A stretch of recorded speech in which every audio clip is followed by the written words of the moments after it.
بسم اللہ الرحمن الرحیم۔ امام شافعی رحمت اللہ علیہ کے زمانے کا واقعہ ہے۔ ایک علاقے کا کوئی گورنر تھا، حاکم تھا۔ گورنر رات کو بستر پر اپنی بیوی کے ساتھ اپنے گھر میں تنہائی کے لمحات میں تھا۔ خاوند اچھے موڈ میں تھا مگر بیوی کسی وجہ سے اس سے ناراض تھی۔ اب خاوند جتنا اس سے محبت و پیار کی باتیں کرتا، وہ بیوی اتنا اس سے چڑھتی جاتی اور اس سے بدتمیزی کرتی تھی۔ جب خاوند نے بہت زیادہ اس سے محبت کا اظہار کیا اور ہم بستری کرنے لگا تو عورت کا دماغ اس وقت گرم تھا، کسی بات پر غصہ تھی۔ وہ بیوقوف آگے سے کہنے لگی، او جہنمی پیچھے ہٹو، ہاتھ مت لگاؤ مجھے۔ اب جب اس نے اپنے خاوند کو جہنمی کہا تو آخر وہ بھی مرد تھا۔ اس کو غصہ آ گیا کہ کیسے میری بیوی نے مجھے ہم بستری سے منع کر دیا۔ اس نے کہا، اچھا اگر میں جہنمی ہوں تو پھر تجھے میری طرف سے طلاق ہے۔ اب رات گزر گئی۔ صبح جب دونوں کا دماغ ٹھنڈا ہوا تو عورت کو بھی غلطی کا احساس ہوا کہ میں اپنے خاوند سے ناراض تھی مگر مجھے یہ لفظ نہیں کہنا چاہیے تھا، میں نے تو غلطی کر لی۔ اب وہ اپنے خاوند سے پوچھنے لگی، جی کیا مجھے طلاق ہو گئی؟ اس نے کہا، پتہ نہیں، یہ شرطیہ تھی، اگر میں جہنمی ہوں تو تجھے میری طرف سے طلاق، لہٰذا مجھے علماء سے پوچھنا چاہیے۔ خاوند نے علماء کو بلایا۔ علماء کہنے لگے، اس کا جواب ہم تو نہیں دے سکتے، اس لیے کہ کون گارنٹی دے گا کہ آپ جہنمی نہیں ہیں؟ کون فیصلہ کر سکتا ہے؟ یہ تو قیامت کے دن اللہ تعالیٰ فیصلہ کریں گے۔ لہٰذا یہ بات زبان زدعام ہو گئی۔ سینکڑوں علماء سے رابطہ کیا گیا مگر کوئی عالم، کوئی مفتی اس کا جواب نہیں دے پا رہا تھا۔ شہر کا حاکم پریشان تھا، وہ بھی اپنی خوبصورت بیوی کو طلاق نہیں دینا چاہتا تھا، بیوی بھی اب طلاق نہیں لینا چاہتی تھی۔ چنانچہ امام شافعی رحمت اللہ علیہ کو کسی نے بتایا کہ فلاں علاقے میں یہ واقعہ پیش آیا ہے۔ انہوں نے فرمایا، مجھے وہاں لے چلو، میں اس سوال کا جواب دے سکتا ہوں۔ چنانچہ امام شافعی رحمت اللہ علیہ آئے اور انہوں نے حاکم سے پوچھا کہ کیا واقعہ پیش آیا؟ اس نے بتایا کہ اس طرح میری بیوی نے یہ الفاظ کہے اور میں نے اس کے جواب میں یہ الفاظ کہے، اب بتائیں طلاق ہوئی کہ نہیں؟ امام شافعی رحمت اللہ علیہ نے فرمایا، جناب علی، اس کا جواب دینے کے لیے مجھے آپ سے تنہائی میں کچھ باتیں پوچھنی پڑیں گی۔ اس نے کہا کہ ٹھیک ہے۔ چنانچہ امام شافعی رحمت اللہ علیہ نے خاوند سے کہا، مجھے زندگی کا کوئی ایسا واقعہ بتاؤ کہ جس میں آپ گناہ کرنے کا موقع رکھتے ہوں، گناہ کرنا آپ کے لیے آسان ہو مگر اللہ کے ڈر کی وجہ سے آپ نے اپنے آپ کو بچا لیا ہو۔ بادشاہ سوچتا رہا اور کہنے لگا، ہاں، ایک دفعہ میری زندگی میں یہ واقعہ پیش آیا کہ ایک دفعہ میں جلدی میں اپنے دفتر کے کاموں سے فارغ ہو کر اپنے کمرے میں چلا گیا۔ جیسے ہی میں داخل ہوا تو میں نے دیکھا کہ محل میں کام کرنے والی لڑکی میرے کمرے میں چیزوں کو سنوار رہی تھی، بستر کو ٹھیک کر رہی تھی۔ جب میری اس کے چہرے پر نظر پڑی تو لڑکی حسن و جمال میں بڑی اعلیٰ تھی۔ چنانچہ میں نے دروازے کو لاک کر دیا، بند کر دیا۔ جب میں آگے بڑھا تو لڑکی سمجھ گئی کہ میری نیت خراب ہے۔ وہ نیک بختی اور پاک دامن تھی۔ میری طرف دیکھ کر اس نے کہا، اے بادشاہ، اللہ سے ڈر۔ جیسے ہی اس نے یہ الفاظ بولے تو میرے دل میں ڈر آ گیا اور میری آنکھوں کے سامنے میدان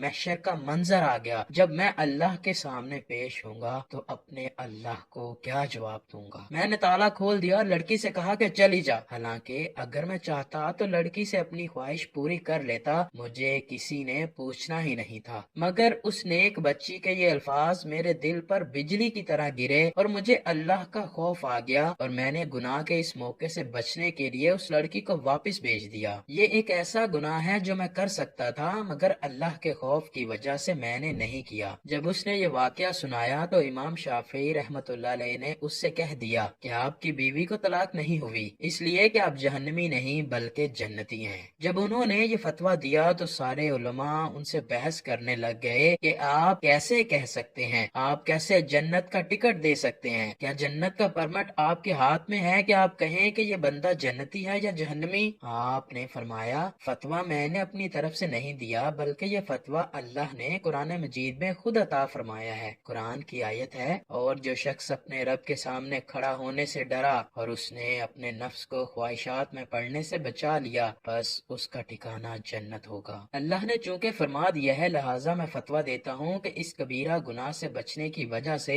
یہ بندہ قیامت کے دن جنت میں داخل ہوگا۔ جو بچی آج کے دور میں گناہ کی دعوت ملنے کے باوجود اپنے آپ کو مضبوط رکھتی ہے اور اپنی عزت اور پاک دامنی کو محفوظ رکھتی ہے اور دعوت دینے والے کو نہیں کا جواب دے دیتی ہے، یہ لڑکی قیامت کے دن اللہ کی جنتوں میں داخل ہوگی اور اللہ کا دیدار عطا کیا جائے گا۔ اللہ ہمیں بھی پاک دامنی کی زندگی گزارنے کی توفیق عطا فرمائے۔ فرمائے اور اس آیت پر عمل کرنے کی توفیق عطا فرمائے۔